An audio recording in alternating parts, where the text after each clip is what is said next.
19 ਸਾਲ ਦਾ ਸੀ, ਚੰਗਾ ਖਿਡਾਰੀ ਸੀ, ਪਰ ਨਸ਼ਾ ਜਿੱਤ ਗਿਆ। ਤਰਸੇਮ ਸਿਆਂ ਇਸ ਅੱਗ ਦਾ ਸੇਕ ਤਾਂ ਘਰ ਘਰ ਪਹੁੰਚਿਆ, ਪਰ ਬਸ ਹੁਣ ਹੋਰ ਨਹੀਂ। ਪੰਜਾਬ ਸਰਕਾਰ ਨੇ ਨਸ਼ਿਆਂ ਦੇ ਵਿਰੁੱਧ ਇੱਕ ਸਖਤ ਮੁਹਿੰਮ ਚਲਾਈ ਹੈ ਤੇ ਅਸੀਂ ਸਾਰਿਆਂ ਨੇ ਇਹਨਾਂ ਦਾ ਸਾਥ ਦੇਣਾ ਕਿ ਅੱਜ ਤੋਂ ਬਾਅਦ ਨਾ ਇਸ ਪਿੰਡ ਵਿੱਚ ਨਸ਼ਾ ਵਿਕੂਗਾ ਤੇ ਨਾ ਹੀ ਕਿਸੇ ਨਸ਼ਾ ਵੇਚਣ ਵਾਲੇ ਨੂੰ ਇੱਥੇ ਵੜਨ ਦਿੱਤਾ ਜਾਊ। ਜਿਹੜੇ ਨਸ਼ੇ ਵਿੱਚ ਫਸੇ ਹੋਏ ਨੇ ਉਹਨਾਂ ਨੂੰ ਨਸ਼ਾ ਮੁਕਤੀ ਕੇਂਦਰ ਵਿੱਚ ਭਰਤੀ ਕਰਾਵਾਂਗੇ। ਕੋਈ ਵੀ ਨਸ਼ਾ ਤਸਕਰ ਦੀ ਜ਼ਮਾਨਤ ਨਹੀਂ ਕਰਾਏਗਾ। ਵਾਅਦਾ ਕਰੋ, ਅਸੀਂ ਆਪਣੇ ਪਿੰਡ ਨੂੰ, ਆਪਣੇ ਪੰਜਾਬ ਨੂੰ नशा मुक्त करके रहेंगे। नमस्कार, वर्ल्ड न्यूज में आज ईरान के राष्ट्रपति मसूद पेजेश्कियान पाकिस्तान के दौरे पर हैं।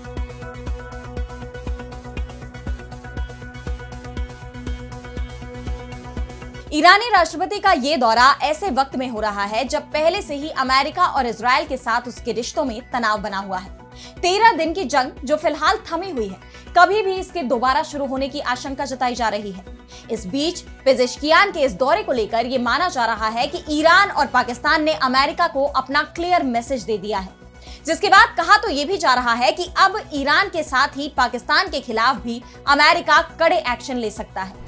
तो ईरान पाकिस्तान ने अमेरिका को दिया सख्त संदेश। पाकिस्तान और ईरान की बढ़ती इस नजदीकी का जियोपॉलिटिक्स पर क्या पड़ेगा असर, इस पर हम करेंगे विस्तार से चर्चा। लेकिन आइए जरा उन खबरों को भी देख लें जिन पर आगे होगी बात। गजा में युद्ध विराम पर इजरायल ने रखी शर्त, हमास का हथियार डालने से इनकार, नेतन्याहू पर बढ़ा अंतरराष्ट्रीय दबाव। अमेरिकी राष्ट्रपति ट्रंप की कार्यप्रणाली पर उठे सवाल, राष्ट्रपति ने 194 दिनों में अपने ही 34 फैसले पलटे, टैरिफ पर ऐलान कर 28 बार हटे पीछे। बांग्लादेश में यूनस सरकार जारी करेगी जुलाई घोषणा पत्र, छात्र नेतृत्व वाले विद्रोह को संवैधानिक मान्यता देना मकसद, छात्रों ने शेख हसीना सरकार का किया था तख्ता पलट। और चलते चलते में देखेंगे कभी न मरने वाला पौधा, रेगिस्तान में भी जीता है हजारों साल, वैज्ञानिक भी हैरान। इन सभी खबरों पर हम विस्तार से करेंगे बात, लेकिन पहले एक नजर हेडलाइंस पर। अफगानिस्तान में 4 साल में तालिबान ने महिलाओं को अंधेरे में धकेला, अमेरिका ने भी छोड़ा साथ, सिगार की रिपोर्ट में हुआ खुलासा। रूस के कमचाटका में 8.8 की तीव्रता के भूकंप के बाद अब ज्वालामुखी फटा, 475 सालों में पहली बार हुआ ये विस्फोट, कुरिल द्वीप पर 6.7 तीव्रता का आया भूकंप। यूक्रेन के जापोरिजिया परमाणु केंद्र पर हमला, अंतर्राष्ट्रीय परमाणु एजेंसी IAEA का दावा, धमाके के बाद धुआं उठता देखा, धमाके में हुए नुकसान की जानकारी नहीं। गलती से बॉर्डर पार कर गया था भारत का एक किसान, पाकिस्तानी कोर्ट ने सुनाई जेल की सजा, परिवार ने भारत सरकार से की बेटे को वापस लाने की अपील। तो ईरान और इजरायल के बीच हालात अब भी तनावपूर्ण बने हुए हैं। दोनों देशों के बीच का सीजफायर आखिर कब तक लागू रह पाएगा, इस बात का किसी को भी भरोसा नहीं है। इस बीच ईरान के राष्ट्रपति मसूद पेजेश्कियान पाकिस्तान पहुंच गए। इजरायल से जंग के बाद ये उनका पहला पाकिस्तान का आधिकारिक दौरा है, जिसे काफी अहम तो माना जा ही रहा है और साथ ही इजरायल और अमेरिका के लिए कड़ी चुनौती के रूप में भी देखा जा रहा है। लाहौर में उतरते ही पाकिस्तान में नवाज शरीफ और पंजाब प्रांत के मुख्यमंत्री मरियम नवाज ने उनका स्वागत किया। अल्लामा इकबाल इंटरनेशनल एयरपोर्ट पर उनका भव्य स्वागत किया गया।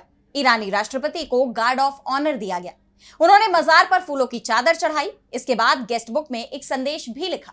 उन्होंने अल्लामा इकबाल की मजार पर श्रद्धांजलि दी और बाद में इस्लामाबाद में प्रधानमंत्री शहबाज शरीफ से मुलाकात की। पेजेश्कियान के इस दौरे को अमेरिका इजरायल के लिए सीधे संदेश के रूप में देखा जा रहा है, क्योंकि जब इजरायल के साथ ईरान जंग लड़ रहा था और अमेरिका ने ईरान के परमाणु ठिकानों पर हमला किया था, तो ऐसी खबर आई कि अमेरिका के बॉम्बर विमान पाकिस्तान से ही उड़ान भरे थे। तब तो पाकिस्तान ने अमेरिका को इसकी इजाजत दे दी, लेकिन अब अगर दोनों देशों में फिर से जंग छिड़ती है तो पाकिस्तान किसके साथ खड़ा होगा, ये उसने साफ कर दिया है। और यही नहीं, पेजेश्कियान का पाकिस्तान दौरा इस बात का भी संकेत है कि अब उसके सपोर्ट में सभी मुस्लिम देश खड़े होंगे। उन्हें ना तो ट्रंप के टैरिफ का डर है और ना ही किसी और प्रतिबंध का। यानी ईरान से जंग लड़ना अब अमेरिका और इजरायल के लिए आसान नहीं होने वाला। इस बीच ईरान की तरफ से अपना एयर स्पेस भी खोल दिया गया है। इजरायल से जंग के दौरान ईरान ने अपना एयर स्पेस बंद कर दिया था, लेकिन अब उसने अमेरिका और इजरायल के विमानों को छोड़ बाकी सभी देशों के लिए अपना एयर स्पेस खोल दिया है, जिसे इस बात का संकेत माना जा रहा है कि अब ईरान किसी भी जंग के लिए तैयार है। उसने अपने हथियारों का जत्था इकट्ठा कर लिया है। पिछली बार की जंग में उसे इस बात का एहसास हो गया था कि उसका एयर डिफेंस सिस्टम बहुत मजबूत नहीं है। ऐसे में इस बार उसने रूस का S-400 एयर डिफेंस सिस्टम ले लिया है। चीन के J-10C फाइटर जेट्स लिए हैं, साथ ही कई मिसाइल और ड्रोन भी इकट्ठे कर लिए हैं। और अब जब वो पूरी तरह से तैयार है तो उसने अपना एयर स्पेस भी खोल दिया है। इन हालात में सवाल ये भी उठ रहे हैं कि क्या अब इस क्षेत्र में दोबारा जंग छिड़ने वाली है। बहरहाल ईरान की बढ़ती मजबूती ने अमेरिका और इजराइल की टेंशन जरूर बढ़ा दी है। और अब बढ़ते हैं अगली खबर की तरफ, जहां हम बात करेंगे गजा की। तो गजा में युद्ध विराम की मांग जितनी तेज होती जा रही है, वाकई में युद्ध विराम की संभावना उतनी ही कम होती नजर आ रही है। कभी इजराइल अपनी मांगों पर अड़ जाता है तो कभी हमास, लेकिन इस बार दोनों ही पक्षों ने अपनी अपनी शर्तें रख दी हैं। हमास ने साफ कह दिया है कि जब तक एक संप्रभु फलस्तीनी राज्य की स्थापना नहीं हो जाती, जिसकी राजधानी यरूशलेम हो, तब तक वो अपने हथियार नहीं डालेगा। इस घोषणा के साथ ही हमास ने युद्ध विराम के लिए इजराइल की एक प्रमुख शर्त को ठुकरा दिया है। दरअसल इजराइल और हमास के बीच 60 दिनों के युद्ध विराम समझौते और बंधकों की रिहाई में मदद के लिए चल रही वार्ता पिछले सप्ताह विफल हो गई थी। इजराइल ने गजा में युद्ध खत्म करने और किसी भी तरह के समझौते के लिए हमास के हथियार डालने को एक प्रमुख शर्त बताया है, लेकिन हमास ने साफ कर दिया है कि अपनी मांगों के पूरा हुए बिना वो हथियार नहीं डालेगा। इसके साथ ही उसने अमेरिकी विशेष दूत स्टीव विटकॉफ के उस दावे को भी खारिज कर दिया है जिसमें उन्होंने कहा था कि हमास हथियार डालने को तैयार है।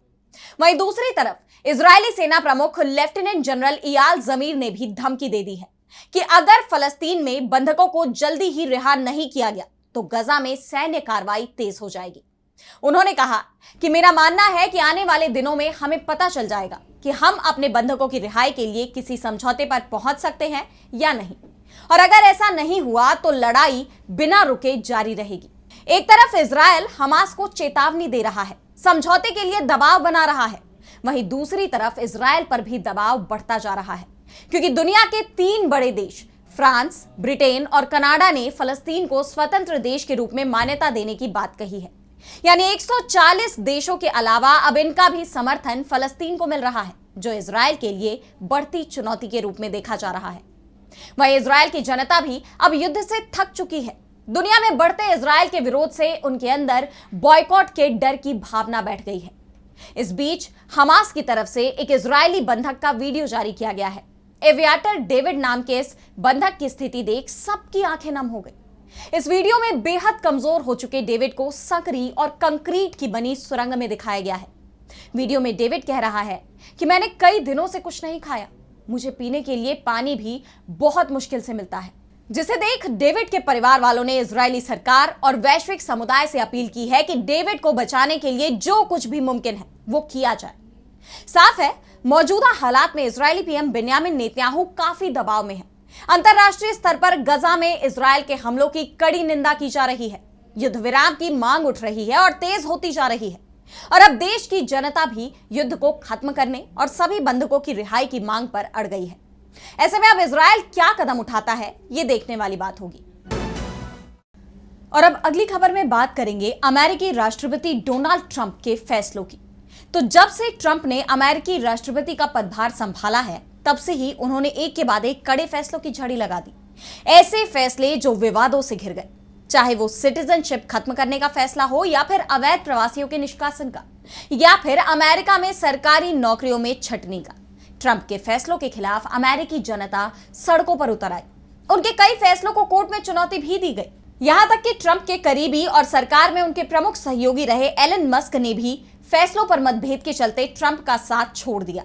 हर तरफ बढ़ते विरोध के चलते ट्रंप को भी कई बार बैकफुट पर आना पड़ा, जिसकी वजह से उनकी कार्यप्रणाली को लेकर कई सवाल खड़े हो गए हैं। अमेरिकी राष्ट्रपति ट्रंप को सत्ता में आए 194 दिन ही हुए हैं, लेकिन इतने ही दिनों में वो अपने 34 फैसले पलट चुके हैं। बताया जा रहा है कि ट्रंप प्रशासन ने अब तक रिकॉर्ड 178 एग्जीक्यूटिव ऑर्डर साइन किए हैं, यानी हर दिन लगभग एक नया आदेश दिया ही है। इनमें से 34 फैसले ऐसे हैं जो खुद राष्ट्रपति ट्रंप ने पलटे हैं। ट्रंप की रिसर्च फंडिंग पर रोक के आदेश को महज 3 दिन में ही पलटा गया। गैस और ऊर्जा क्षेत्र में दी गई राहतों को वापस लेने के फैसले पर भी 2 हफ्ते बाद यू टर्न ले लिया गया। इसी तरह अवैध प्रवासियों पर एक्शन से लेकर टैरिफ और एलजीबीटीक्यू के अधिकारों तक ट्रंप ने अपने कई आदेशों से बार बार यू टर्न लिया है। टैरिफ का मामला फिलहाल काफी गरमाया हुआ है। ट्रंप कई देशों पर टैरिफ की धमकी तो दे रहे हैं, एक के बाद एक नई सूचियां भी सामने आ रही हैं। टैरिफ घटाए जा रहे हैं, बढ़ाए जा रहे हैं, लेकिन टैरिफ लागू कब से होगा, इस पर खुद ट्रंप भी कोई फैसला नहीं कर पा रहे। अब तक ट्रंप टैरिफ से जुड़े 28 फैसलों पर यू टर्न ले चुके हैं। यानी ट्रंप फैसले तो लेते हैं, लेकिन उन पर टिकते नहीं हैं। साफ है, ट्रंप बिना सोचे समझे फैसले लेते हैं और जब उस पर विवाद बढ़ता है तो उन्हें भी बैकफुट पर आना पड़ता है।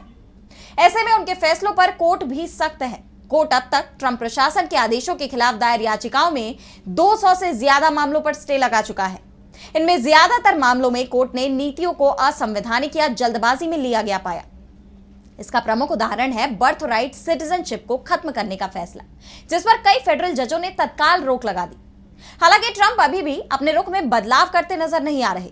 उनके फैसलों पर विवाद भी थमता दिखाई नहीं दे रहा, जिसका असर यह है कि अमेरिका में ट्रंप की लोकप्रियता महज 7 महीने में ही घट गई। और अब अगली खबर में बात होगी बांग्लादेश की। तो बांग्लादेश में राजनीतिक उथल पुथल का दौर जारी है। करीब 1 साल पहले छात्रों के आंदोलन ने बांग्लादेश को भीतर तक हिला दिया था। शेख हसीना की सरकार के खिलाफ बगावत हुई थी। साल 2024 में देश में तख्ता पलट हो गया था, जिसके बाद शेख हसीना को भागकर भारत में शरण लेनी पड़ी। और तब से ही बांग्लादेश में हालात बिगड़ते दिखाई दे रहे हैं। लगातार हिंसा की खबरें आ रही हैं और अब बांग्लादेश की मोहम्मद यूनुस की अंतरिम सरकार ने बड़ा फैसला किया है। यूनुस सरकार ने कहा है कि वो 5 अगस्त को जुलाई घोषणा पत्र जारी करेगी, जो तत्कालीन प्रधानमंत्री शेख हसीना की अवामी लीग सरकार के सत्ता से बेदखल होने की पहली वर्षगांठ के मौके पर होगा। यूनुस सरकार साल 2024 के जुलाई अगस्त में हुए छात्र नेतृत्व वाले विद्रोह को संवैधानिक मान्यता देना चाहती है। उस दौरान हुई हिंसा की वजह से ही शेख हसीना को सत्ता से बेदखल होना पड़ा था। इस मान्यता को जुलाई घोषणा पत्र का नाम दिया गया है। अंतरिम सरकार ने जुलाई घोषणा पत्र का मसौदा तैयार कर लिया है। इसे सभी दलों की मौजूदगी में राष्ट्र के सामने पेश किया जाएगा। जुलाई विद्रोह का नेतृत्व करने वाले यूनुस सरकार में सूचना सलाहकार महफूज आलम ने इसे लेकर कहा कि बहुप्रतीक्षित जुलाई घोषणा पत्र अब हकीकत है। मैं इस मुद्दे को जनता के जहन में जिंदा रखने और इसके कार्यान्वयन का मार्ग प्रशस्त करने में मदद करने वालों का धन्यवाद करता हूं। आपको बता दें कि महफूज आलम स्टूडेंट्स अगेंस्ट डिस्क्रिमिनेशन यानी सैड के शीर्ष नेताओं में से एक थे। सैड ने पिछले साल हिंसक अभियान का नेतृत्व किया था, जिसकी वजह से हसीना को 5 अगस्त 2024 को देश छोड़ना पड़ा था। 2024 में हुए तख्ता पलट के बाद से ही पूरे बांग्लादेश में हालात तनावपूर्ण बने हुए हैं। इस बीच यूनुस सरकार पर भी संकट मंडरा रहा है। देश में लगातार चुनाव की मांग उठ रही है। मांग हो रही है कि इसी साल देश में चुनाव होने चाहिए, लेकिन यूनुस सरकार चुनावों को बार बार टालते हुए दिखाई दे रही है। अब बांग्लादेश की राजनीति क्या नया मोड़ लेती है, ये देखना होगा। और अब चलते चलते मैं बात करेंगे एक ऐसे पौधे की जो बिना पानी के हजारों साल तक जिंदा रह सकता है। जी हां, अफ्रीका के नामीब रेगिस्तान की तपती रेत में जहां बारिश की बूंदें भी एक सपने जैसे लगती हैं, वहां एक ऐसा पौधा खड़ा है जो बिना पानी के जिंदा रहता है। इसका नाम है वेलविचिया, जिसे अफ्रीका में 2 पत्तियों वाला अमर पौधा भी कहते हैं। यह पौधा मानो प्रकृति का कोई चमत्कार हो। तो आखिर क्या है इसकी कहानी जो वैज्ञानिकों को भी हैरत में डाल देती है? दरअसल सन 1859 जब ऑस्ट्रेलियाई वनस्पति शास्त्री फ्रेडरिक वेल्विच ने अंगोला की रेतीली धरती पर इसे देखा तो उनकी आंखें आश्चर्य से चमक उठी। इस पौधे में सिर्फ 2 पत्तियां होती हैं जो जीवन भर नहीं बदलती, बल्कि समय के साथ फटक कर रेशेदार भी हो जाती हैं। इसलिए इसे 2 पत्तियों वाला पौधा कहा जाता है। दरअसल नामीब में सालाना 2 इंच से भी कम बारिश होती है और फिर भी वेलविचिया 3000 साल तक जीवित रहता है। कुछ पौधे तो स्टोन एज से आज तक खड़े हैं। वैज्ञानिक इस रहस्य को सुलझाने में जुटे हुए हैं कि आखिर ये पौधा बगैर पानी के कैसे हजारों सालों तक जीवित रहता है। और इसी सिलसिले में हाल ही के एक शोध में पता चला कि करीब 8.6 करोड़ साल पहले जब धरती पर भयंकर सूखा पड़ा, वेलविचिया के जीनोम ने खुद को बदला। इस जीनोम ने इसे रेगिस्तान के हालात में भी अडिग रहना सिखाया। इसकी रेशेदार पत्तियां नमी को सोख लेती हैं। वेलविचिया सिर्फ एक पौधा नहीं है, बल्कि प्रकृति के आश्चर्य का एक ऐसा नमूना है जो हर किसी को हैरत में डाल देता है। तो आज इस वर्ल्ड बुलेटिन में इतना ही। देश दुनिया की तमाम बड़ी खबरों के लिए देखते रहिए डीबी लाइव और मुझे दीजिए इजाजत। नमस्कार।